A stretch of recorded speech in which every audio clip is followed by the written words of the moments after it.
함께 하십니다. 오늘은 하나님의 영광을 위한 사람이라는 제목으로 요한복음 11장을 함께 보겠습니다. 요한복음 11장 1절에서 4절까지 말씀만 함께 읽겠습니다. 요한복음 11장 1절에서 4절 말씀 함께 읽겠습니다. 시작. 어떤 병자가 있으니 이런 마리아와 그 자매 마르다의 마을 베다니에 사는 나사로라.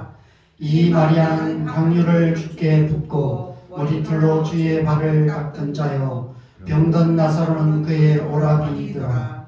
이에 그 너희들이 예수께 사람을 보내어 이르되 주여 보시옵소서 사랑하시는 자가 병들었나이다 하니 예수께서 들으시고 이르시되 이 병은 죽을 병이 아니라 하나님의 영광을 위함이요 하나님의 아들이 이로 말미암아 영광을 받게 하려 함이라 하시더라. 아멘. 아멘. 오늘 이 요한복음 11장은 요한복음의 한가운데 있는 말씀입니다. 요한복음 21장까지 있으니까 이 11장이 장수로도 한가운데 있는 장입니다. 다 그런 것은 아니지만 대체로 성경에서 한가운데 있는 말씀은 가장 중요한 말씀인 경우가 많습니다. 사도 요한은 예수님께서 행하신 수많은 표적과 기사들 가운데서 죽은 나사로를 살리신 이 이야기를 가장 중심이 되는 표적으로 가장 한가운데 기록하고 있습니다. 그런데 한 가지 이상한 점은 이 중요한 이야기가 다른 복음서에는 기록되어 있지 않다는 사실입니다. 다른 복음서에는 나사로라는 이름조차도 언급되어 있지 않습니다. 누가복음에 나사로라는 이름이 나오긴 하지만 그것은 예수님께서 부자와 거지 나사로의 비유에서 말씀하시는 가상인물로 등장시킨 그런 이름일 뿐입니다. 마리아와 마르타라는 이름들은 나오지만 나사로라는 이름은 요한복음에만 기록되어 있고 이 죽은 나사로가 살아나는 이야기도 요한복음에만 기록되어 있습니다.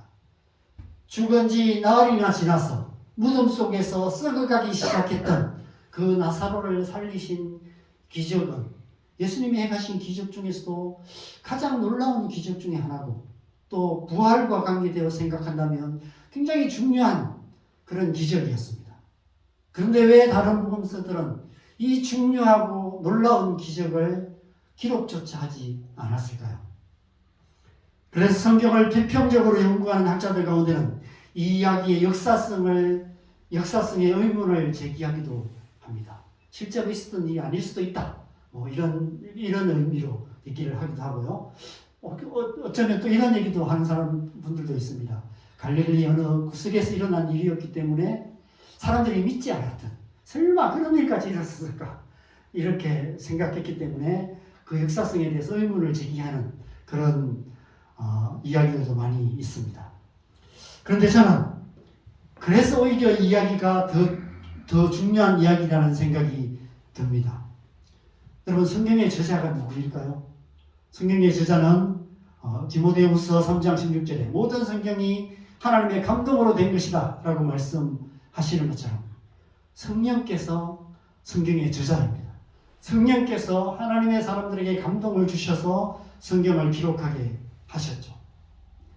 창세로부터 수천 년의 역사 속에서 성령께서 수많은 하나님의 사람들의 마음에 감동을 주시고 말씀하시고 그래서 그들의 삶 속에 행하신 하나님의 역사를 기억하게 하시고 또 후대에 전하게 하시고 글로 기록하게 하셨습니다. 또한 그 기록된 말씀이 수천 년의 역사 속에서 보존되게 하시고 대대로 전해지게 하시고 수집되고 편집되게 하셔서 지금 우리가 가진 성경으로 완성하게 하셨습니다. 이 모든 일들을 행하신 분이 성령님이신 것이죠. 지금 우리 손에 있는 66권의 성경은 그렇게 성령께서 오랜 역사 속에서 완성해 오신 하나님의 말씀입니다. 그것은 곧 이 나사로 이야기를 다른 복음서에는 기록하지 않으시고 요한복음에만 기록하게 하신 분도 성령님이시라는 것입니다. 그렇다면 성령님께서 왜 다른 복음서가 아니라 이 요한복음에만 이 이야기를 기록하게 하셨을까요? 저는 그만큼 이 이야기가 중요하기 때문에 더 강조하기 위해서 그렇게 하신 것이라고 생각합니다. 이 이야기의 중요성을 더욱 강조하시기 위해서 예수님께서 가장 사랑하시는 제자였던 사도 요한에 의해서, 그리고 또 가장 사랑받는 복음서인 요한복음에, 그것도 가장 한가운데 이 이야기를 기록하게 하신 것입니다. 그런 관점에서 생각한다면 오늘 본문의 나사로 이야기는 예수님께서 행하신 수많은 말씀들과 수많은 표적과 기사 가운데서도 가장 중요한 표적이라고 할 수 있습니다. 오늘 본문에 이 사실을 뒷받침해주는 예수님께서 말씀하신 중요한 구절이 있습니다. 4절에 하나님의 영광을 위함이다 라는 말씀입니다. 지금 예수님께서 사랑하시던 자였던 나사로가 병이 들어서 죽어가고 있었습니다. 그냥 감기 몸살 정도가 아니었습니다. 구체적인 병명은 알 수 없지만 생명을 위협하는 중한 질병에 걸려 있었던 것 같습니다. 그 병이 점점 위급해져서 이제 곧 숨이 끊어질 것 같은 위급한 상태, 응급 상황에 처해 있었던 것 같습니다. 그래서 3절에 그의 누이들이 예수님께 사람을 보내어서 사랑하시는 자가 병이 들었습니다. 빨리 와주십시오라고 그렇게 요청을 했습니다. 응급 환자가 생겼을 때 우리가 119에 전화를 하면 구급차가 달려오듯이 당연히 예수님께서 깜짝 놀라시며 만사를 다 제쳐두시고 달려오실 거라고 생각했을 것입니다. 그런 기대를 했을 것입니다. 우리가 하나님을 향해서 갖고 있는 그런 기대가 있죠. 우리가 기도하면 하나님께서 즉시 응답해 주실 거라는 그런 기대처럼 이 마리아와 마르다는 그런 기대를 가지고 예수님께 응급 요청을 했습니다. 예수님과 함께 있던 제자들도 당연히 예수님께서 그렇게 하실 거라고 기대했을 것입니다. 그런데 예수님께서 별로 놀라시지도 않으시고 대수롭지 않게 반응을 하십니다. 4절에 이 병은 죽을 병이 아니라 하나님의 영광을 위한 병이다라는 이상한 진단을 내리십니다. 그리고 6절에 보면 나사로가 병들었다 함을 들으시고 그 계시던 곳에 이틀을 더 유하셨다라고 말씀합니다. 이 유하셨다는 표현을 보면 뭔가 급하고 중요한 일이 있었다는 의미가 아닌 것 같습니다. 별로 할 일이 없으셨던 것 같아요. 그냥 유하셨어요. 알 수 없는 이유로 예수님께서 지체하고 계셨다는 것입니다. 그런데 그 사이에 나사로는 임종 예배조차도 드리지 못하고 허망하게 죽고 말았습니다. 여러분, 우리의 일상생활 가운데 이와 같은 일들, 이와 같은 순간들이 의외로 많이 있습니다. 저도 지금까지 살면서 응급실을 많이 갔었습니다. 물론 보호자 입장으로 많이 갔었습니다. 응급실을 가보면 이런 일들이 많이 있어요. 환자는 당장 숨이 넘어갈 것 같은데 의사들은 별일 아닌 것처럼 그렇게 반응하고 제대로 봐주지도 않고, 그래서 발만 동동 구르고 있는, 마냥 기다릴 수밖에 없는 그런 상황에 처할 때가 많이 있습니다. 심지어 그러다가 골든타임을 놓쳐서 환자가 목숨을 잃게 되는 경우들도 많이 있죠. 우리의 신앙생활에서도 마찬가지인 것 같습니다. 우리의 기도가 좀처럼 응답되지 않는 순간들이 많이 있습니다. 우리의 마음은 애가 다른데, 그래서 우리가 간절히 기도하는데 우리의 기도가 응답되지 않는 것 같은 그런 일들이 많이 있습니다. 우리는 지금 기가 막힌 웅덩이와 술에 빠져서 정말 숨이 넘어갈 것 같은데, 그래서 우리가 나름대로 하나님 앞에 간절히 기도하는데 하나님은 아무런 응답조차 하지 않으실 것 같은, 마치 골든타임을 놓치고 결국은 우리가 기도했던 것이 아무 소용없이 되는 것 같은 그런 상황들, 그런 현실들을 우리는 마주하게 됩니다. 이 병은 죽을 병이 아니라는 예수님의 진단은 의학적으로는 명백한 오진이었습니다. 예수님께서 나사로의 상태의 심각성을 잘 모르셨던 것일까요? 때로는 하나님께서 우리가 처한 상황의 심각성을 잘 모르시는 것처럼 느껴질 때가 있습니다. 하나님께서 정말 우리를 사랑하시는지 의심될 때가 있습니다. 하나님께서 우리에게 아무런 관심이 없으신 것 같이 느껴질 때가 있습니다. 하나님께서 우리의 문제를 해결해 주실 수 있는 전능하신 분이시라는 사실이 의심될 때도 있습니다. 심지어 하나님의 존재조차도 의심될 때가 있습니다. 아마 여러분도 지금까지 신앙생활을 하면서 하나님 정말 살아계신가? 하나님이 정말 우리와 함께 하시는가? 하나님이 정말 나의 기도를 들으시는가? 그런 하나님 되심을 의심하게 되는 그런 때가 많이 있으셨을 것입니다. 저도 그런 순간들이 많이 있었습니다. 그런데 그 시간들을 지나고 나면 분명하게 드러나게 되는 것이 있습니다. 하나님께서 이런 상황들을 통해서 오히려 우리 내면 깊숙이 감추어져 있던 어둠에 속한 그런 것들을 빛 가운데 드러내십니다. 우리 안에 있는 불신앙, 우리 안에 있는 하나님보다 자기를 더 사랑하는 마음들, 우리 안에 있는 교만한 마음들, 우리 안에 있는 그 죄악된 마음들을 드러내시는 것이죠. 믿는다 말하지만 실제로 믿음이 없는 우리의 모습들을 드러내시는 것입니다.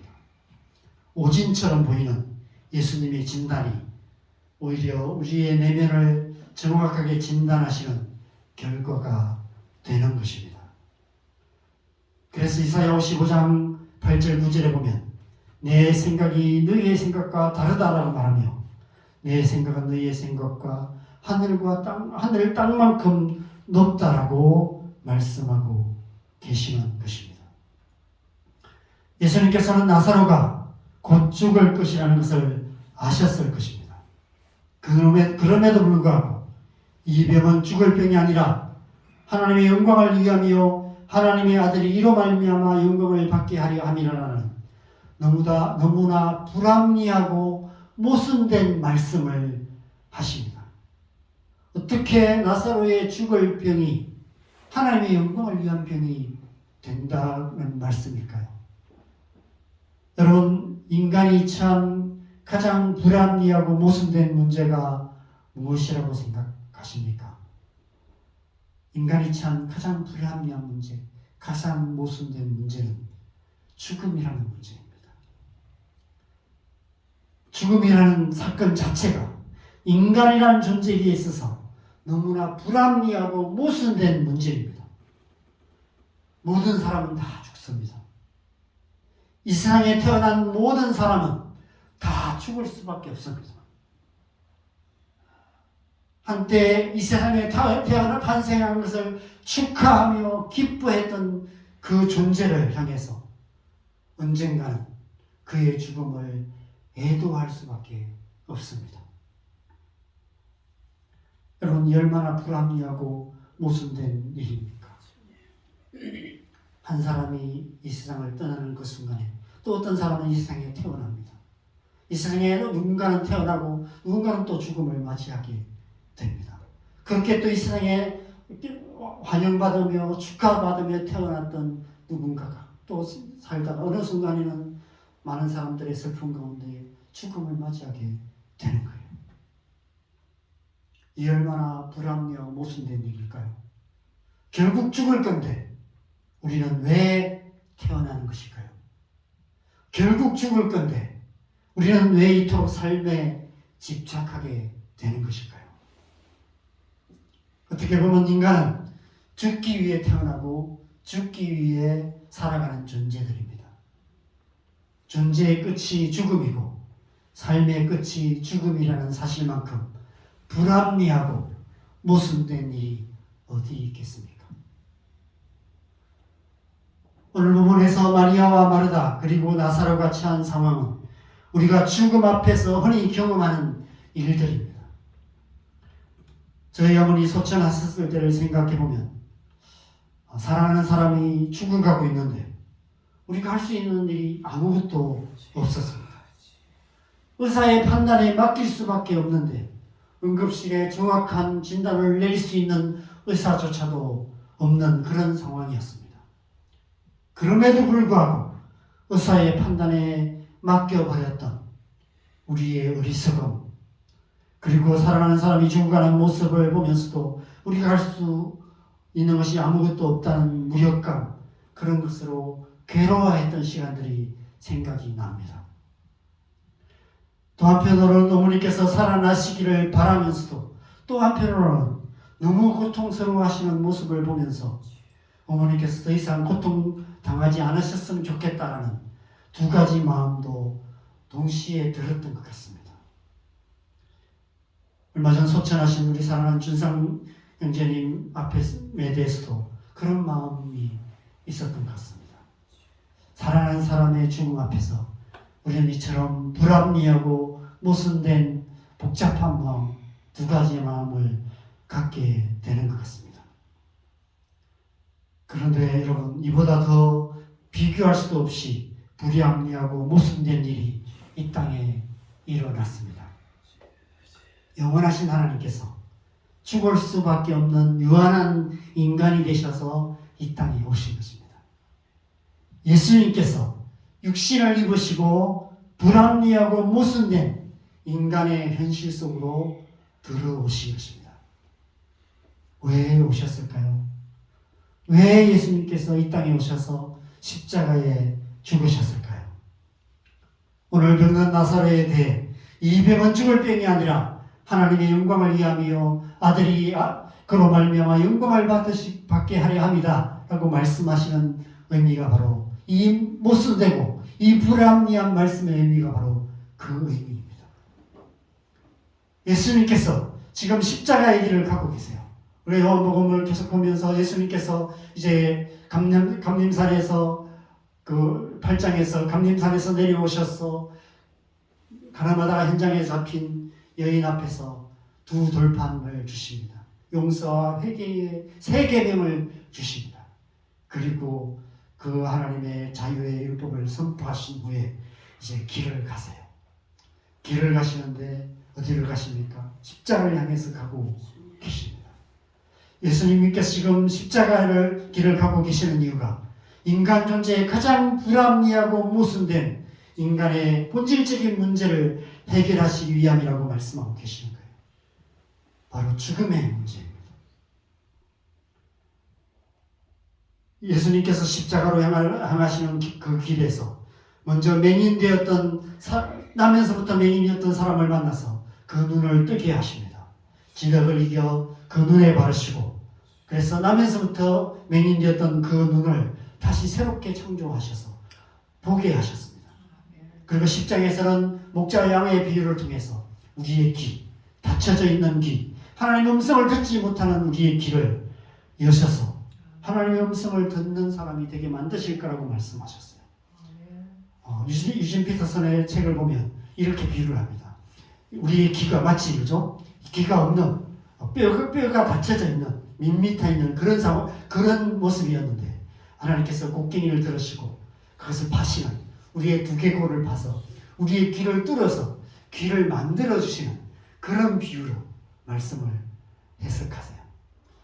하나님께서 우리 귀를 재창조하신다는 거예요. 그래서 하나님의 음성을 듣는 사람 되게 만드신다는 것입니다. 여러분, 우리의 눈과 귀는 진리를 아는 중요한 두 가지 통로입니다. 그럼 우리가 어떻게 진리를 압니까? 보고 들어서 알게 되는 것입니다. 그래서 우리가 눈으로 보고 귀로 들어서 진리를 알게 되고 진리를 알지니 진리가 너희를 자유롭게 하리라는 말씀대로 우리는 진리로 말미암아 자유함을 얻게 됩니다. 그래서 진리를 알기 위해서는 우리의 어두운 눈이 뜨여져야 하고 우리의 닫혀진 귀가 열려져야 합니다. 예수님께서 그래서 8장과 9장과 10장을 통해서 그 일을 하시기 위해서 십자가를 향해서 가고 계신다라고 말씀하고 계십니다. 그런데 그보다 더 중요한 일이 있습니다. 눈도 밝고 귀도 잘 들리지만 코에 생명의 호흡이 없다면 아무 소용이 없어요. 그죠? 여러분, 눈과 귀보다 더 중요한 것이 있는데 우리의 코입니다. 우리의 호흡입니다. 그래서 11장에 죽은 나사로를 살리신 이야기가 가장 중요한 이유가 바로 이 때문입니다. 예수님께서 십자가의 길을 가시는 궁극적인 목적이 바로 이것입니다.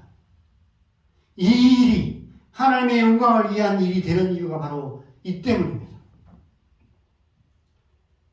그래서 25절, 26절에 이렇게 말씀합니다. 같이 읽겠습니다. 시작. 예수께서 이르시되 나는 부활이요 생명이니 나를 믿는 자는 죽어도 살겠고 무릇 살아서 나를 믿는 자는 영원히 죽지 아니하리니 이것을 내가 믿느냐. 나는 부활이요 생명이다라고 말하며 나를 믿는 자는 죽어도 살겠고 살아서 나를 믿는 자는 영원히 죽지 않을 것이다. 부활과 영생을 주시기 위해서 십자가의 일을 가신다라고 말씀하세요. 이것을 네가 믿느냐고 물으시고 40절에는 네가 믿으면 하나님의 영광을 보리라 말씀하십니다.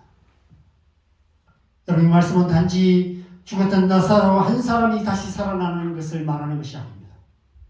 예수님께서 십자가의 죽음과 부활을 통해서 이제 모든 믿는 자들에게 죽어도 살고 영원히 죽지 않는 부활과 영생의 축복을 주실 거라고 말씀하고 계시는 것입니다. 그래서 인간이란 존재의 가장 근원적인 불합리함과 모순의 문제인 죽음의 문제를 해결하셔서 하나님의 영광을 위한 사람이 되게 하신다는 것입니다. 여러분, 죽음은 결코 하나님의 영광이 될 수 없습니다. 우리의 인생이 죽음으로 끝나버린다면 우리가 아무리 이 세상에서 잘 살고 아무리 하나님 나라를 위해서 열심히 일하고 우리가 아무리 죄 안 짓고 거룩한 하나님의 백성으로 잘 산다 할지라도 죽음으로 끝나버린다면 그것은 하나님의 영광이 될 수 없습니다. 그런데 우리의 존재가 어떻게 하나님의 영광이 될 수 있습니까? 죽음의 끝이 아니기 때문에 부활과 영생이 있기 때문에 우리는 죽음을 통해서 부활과 영생으로 가기 때문에 그래서 우리의 죽음조차도 하나님의 영광이 되는 것입니다. 그런 사람 되게 하시기 위해서 하나님의 영광을 위한 사람 되게 하시기 위해서 예수님께서 십자가의 길을 가신다라고 말씀하고 계시는 것입니다. 그래서 예수님께서 이 땅에 오신 거예요. 죽을 수밖에 없는 인생의 불합리함과 모순의 문제를 해결하시기 위해서 예수님께서 불합리하고 모순된 인간 존재가 되셨습니다. 하나님이시면서 인간이신 예수, 영원하신 하나님이 죽을 수밖에 없는 인간이 되셨습니다. 여러분, 이보다 더 불합리하고 모순된 일이 어디 있습니까? 예수님의 십자가는 어떻습니까? 예수님의 십자가가 뭡니까? 여러분, 십자가는 가장 흉악한 죄인의 사형틀입니다. 가장 저주받은 사람들이 달리는 저주의 상징이 십자가입니다. 그런데 그 저주의 상징이 구원의 십자가가 되었습니다. 우리를 구원하는, 온 세상을 구원하는 축복의 상징이 되었습니다. 하나님의 아들이 그로 말미암아 영광을 받으시게 되었습니다. 예수님의 십자가보다도 더 불합리하고 모순된 상징이 어디 있습니까? 오늘 보면 47절 이후의 말씀을 보면 대제사장들과 바리새인들이 공회를 열어서 대책회의를 열었습니다. 죽은 나사로가 살아난 이 사건이 당시 유대 사이에 굉장한 큰 파장을 일으켰던 것 같습니다. 그래서 대책회의를 세우면서 마지막에 보면 이날부터 그들이 예수를 죽이려고 모의하니라 라고 말씀하고 있습니다. 여러분, 사도 요한은 죽은 나사로를 살리신 이 일이 예수님의 죽음의 결정적인 원인이었다라고 기록하고 있습니다. 그동안 예수님을 죽여야 한다, 잡아 죽여야 한다, 사형에 처해야 된다, 그런 주장들이 많이 있었고요. 그런 제목들이 많이 있었습니다. 그런데 이 죽은 나사로를 다시 살리신 이 일이 예수님의 죽음의 이후에 마지막 퍼즐 조각이 되었던 것입니다. 이 대제사장 가야바가 한 사람이 백성을 위하여 죽어서 온 민족이 망하지 않게 되는 것이 너에게 유익한 줄을 너희가 생각하지 아니하는도다. 이 마지막 한마디 말이 예수님의 죽음의 문수의 마지막 서명 같은 그런 말씀이 되었습니다.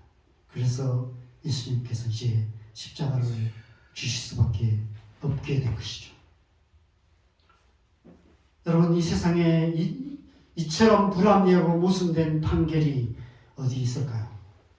요즘은 법이 참 이상해져서 사람을 수없이 많이 죽여도 사형을 당하지 않습니다. 인권 존중이라는 이름으로 행해지는 불합리하고 모순된 일들이 법의 테두리 안에서 많이 일어나고 있습니다. 가해자의 인권은 보호되고 오히려 피해자의 인권은 무시되는 문제가 많이 일어나고 있습니다. 그런데 죽은 자를 다시 살렸다는 이유로 사형 선고를 받는 법은 이 세상에 없습니다. 죽은 자를 다시 살렸다는 이유로 사형 선고를 당한 사람은 이 세상에 아무도 없습니다. 죽은 자를 살렸다는 이유로 사형을 연도한다면 이보다 더 불합리하고 모순된 판결은 없습니다. 그런 제목으로 사형당한 사람이 이 세상에 누가 있습니까? 오직 예수님밖에 없습니다. 죽음이라는 인간 존재의 불합리하고 모순된 문제를 해결하시기 위해 예수님께서 불합리하고 모순된 하나님의 아들로 성육신하셨을 뿐 아니라 불합리하고 모순된 사형 판결을 받으시고 불합리하고 모순된 십자가에 못 박혀 죽으신 것입니다. 그래서 죽은 나사로가 다시 살아나게 되고, 그래서 죽을 수밖에 없던 저와 여러분이 다시 살아나고 영원한 생명을 얻게 되는 것입니다. 죽은 나사로는 누구를 의미할까요? 바로 저와 여러분을 포함한 이 세상 모든 영혼들을 말합니다. 39절에 보면 예수님께서 돌을 옮겨 놓으라 말씀하십니다. 그러자 마르다가 이렇게 말합니다. 주여, 죽은 지 나흘이 되었음에 벌써 냄새가 나나이다. 무슨 냄새입니까? 죽음의 냄새입니다. 무덤 속에 가득한 죽음의 냄새입니다. 바로 우리 사는 이 세상을 상징합니다. 우리 사는 이 세상은 죽음의 냄새로 가득한 세상입니다. 세상의 가치관, 사단의 거짓말로 가득한 세상입니다. 그러한 세상 속에서 우리는 날마다 죽음의 냄새를 호흡하면서 살았으나 죽은 자로 존재하고 있습니다. 불합리하고 모순된 존재들입니다. 죽음을 향해서 가고 있어요. 살아간다는 것은 곧 죽어간다는 것입니다. 그런데 예수님께서 무덤의 돌을 옮겨 놓게 하시고 43절에 보면 나사로야 나오라 라고 말씀하십니다. 그러자 무덤 속에 죽음의 냄새 가운데 있던 나사로가 살아서 무덤 밖으로 나와 신선한 공기를 호흡하기 시작합니다. 예수님께서 그 코에 다시 생기를 불어 넣으신 것입니다. 44절에 풀어놓아 다니게 하라 말씀하십니다. 자유롭게 하신 것입니다. 앞서 8장 32절 36절에서 진리가 너희를 자유롭게 하리라, 네 아들이 너희를 자유롭게 하리라 말씀하신 것처럼 나사로가 자유롭게 된 것입니다. 그래서 이 일이 하나님의 영광을 위함이라고 말씀하신 것이죠. 나사로가 이제 하나님의 영광을 위한 사람이 된 것입니다. 나사로만 그렇게 되었을까요? 예수 그리스도를 믿는 모든 사람들, 저와 여러분이 바로 하나님의 영광을 위한 사람이 되는 것입니다. 우리를 그런 사람 되게 하시기 위해서 진리를 아는 사람, 하나님의 영광을 위한 사람 되게 하시기 위해서 예수님께서 이 땅에 오셨고 예수님께서 그 일을 이루시기 위해서 십자가를 향하여 가고 계시는 것입니다. 이사야 61장 3절에 이렇게 말씀합니다. 같이 읽겠습니다. 시작. 무릇 시온에서 슬퍼하는 자에게 화관을 주어 그 죄를 대신하며 기쁨의 기름으로 그 슬픔을 대신하며 찬송의 옷으로 그 근심을 대신하시고 그들이 의의 나무 곧 여호와께서 심으신 그 영광을 나타낼 자라 일컬음을 받게 하려 하시니. 아멘. 예수님께서 이 약속을 이루셨습니다. 오직 예수부터의 십자가를 믿음으로 우리는 죽어도 살고 영원히 죽지 않는 하나님의 영광을 위한 하나님의 사람이 되는 것입니다. 저와 모두가 예수 그리스도를 믿음으로 그런 사람 되시는 줄 믿으시기 바랍니다. 그래서 날마다의 삶 속에서 하나님의 영광을 위해 살아가는 저와 여러분 되시기를 바랍니다. 고린도후서 5장 17절 우리 함께 읽고 우리 함께 찬양하고 기도하는 시간 갖겠습니다. 같이 읽겠습니다. 시작. 그런즉 누구든지 그리스도 안에 있으면 새로운 피조물이라 이전 것은 지나갔으니 보라 새 것이 되었도다. 아멘. 아멘. 찬송가 542장을 우리 함께 찬양하고 함께 기도하는 시간 갖겠습니다. 찬송 542장